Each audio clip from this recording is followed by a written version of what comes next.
ये दूसरी रोटी तवे पे डाल दी है। अब जो है ना इसको पकने का इंतज़ार करते हैं कि ये रोटी कैसी पकती है। ये देखें दोस्तों, मैंने दूसरी रोटी डाल दी है तवे पे। इंशाल्लाह ताला ये रोटी भी वीआईपी बनेगी। मेरे हाथ जल रहे हैं दोस्तों, लेकिन पकाने में मज़ा आ रहा है। तो आपको ये रोटी पकाना कैसा लग रहा है? आपने छड़ों के हाथ की कभी रोटी खाई है? जिसने रोटी खानी है वो आ जाए। ये शाम के टाइम का खाना है जो मैं पका रहा हूँ दोस्तों। ये शाम का खाना पकाना भी कितना अच्छा होता है कि रात को आप खाना पकाएं और फिर खाकर सो जाएं।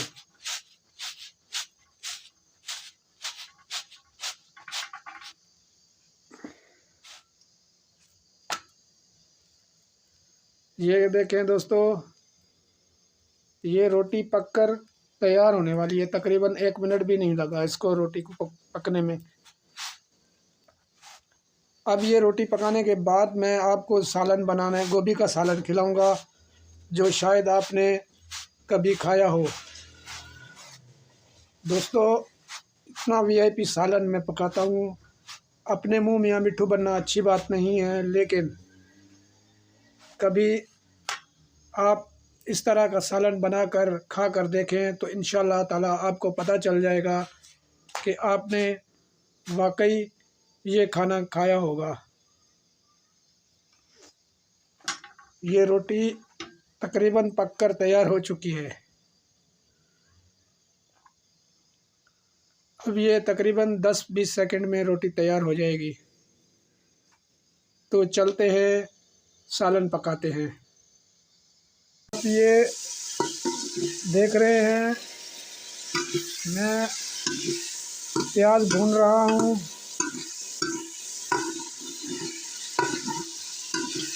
ये प्याज जैसे ही लाल होंगे तो इसमें गोभी डाल देंगे।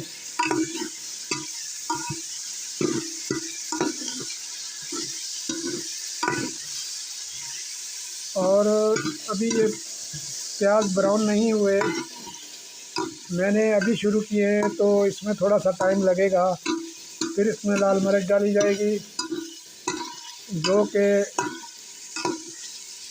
जायके के हिसाब से जितना आपको पसंद हो आपने उतना ही डालना है, ज़्यादा नहीं डालना। लाल मिर्च सेहत के लिए नुकसान भी होती है। ये तकरीबन प्याज आधे ब्राउन हो चुके हैं और अभी इसमें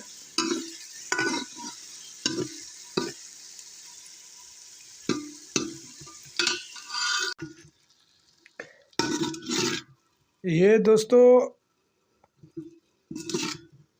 प्याज और लाल मिर्चें भूनकर बिल्कुल तैयार हो चुकी हैं।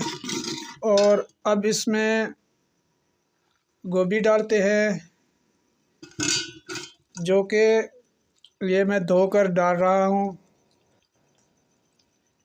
ये धुली हुई गोभी डाल रहे हैं और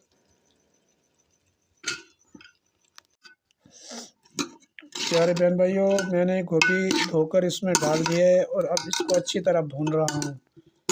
जैसे ही ये भुनी जाएगी तो फिर इसमें हल्का सा पानी डाला जाएगा। गोभी खुद भी अपना पानी छोड़ती है, इसलिए अभी इसको अच्छी तरह भुना जाएगा और हल्की आंच पे भूनना है। आग तेज़ नहीं करनी वरना ये जल जाएगी। आपने छड़ों का सालन कभी खाया होगा, छड़ों के हाथ का पका हुआ देख लें। होटल पे भी जैसे पकाते हैं वो छड़े ही होते हैं।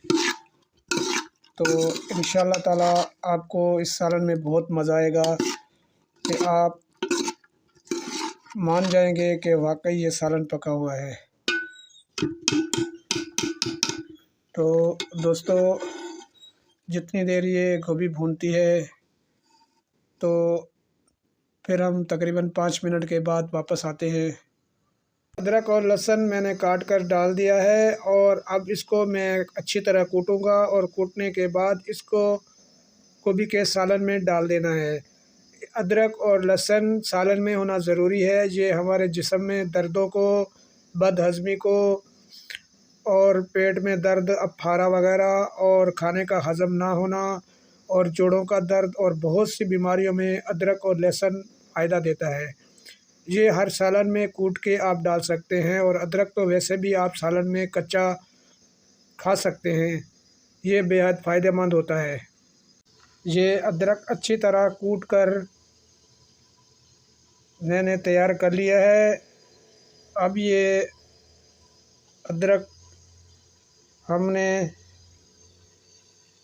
गोभी में डालनी है।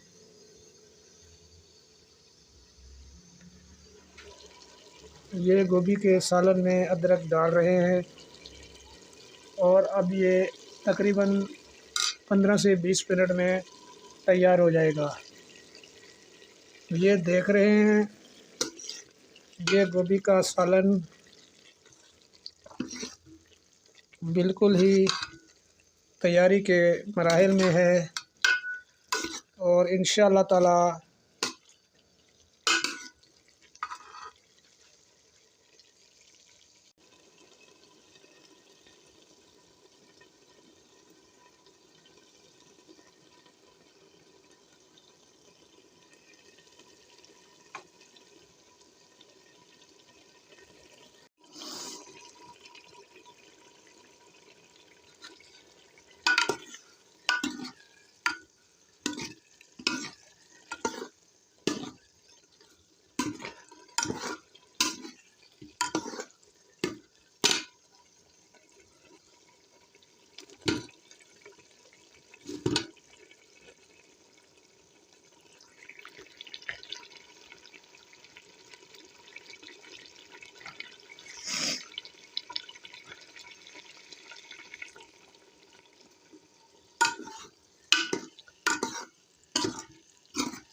ये सालन पककर तैयार हो चुका है और अब आप इसे नोश फरमाएँ और इसको आप खाने के बाद बताएं कि ये खाना कैसा पका है। दोस्तों, आपने इसमें हल्दी, मिर्च और धनिया और काली मिर्च वगैरह ये अपने हिसाब से डालेंगे जितना जायका आपको पसंद है। उसके बाद आपने इस सालन को तैयार करना है। गरम मसाले वगैरह भी मैंने इसमें डाले थे, लेकिन मैंने अपनी पसंद के हिसाब से डाले थे। आप अपनी पसंद के हिसाब से डालेंगे। फिर आप इसको नोश फरमाएँ। इंशाअल्लाह ताला आपको गोभी का सालन बहुत ज़्यादा पसंद आएगा। अगर आपको ये मेरी वीडियो पसंद आए तो लाइक, शेयर और कमेंट ज़रूर कीजिएगा।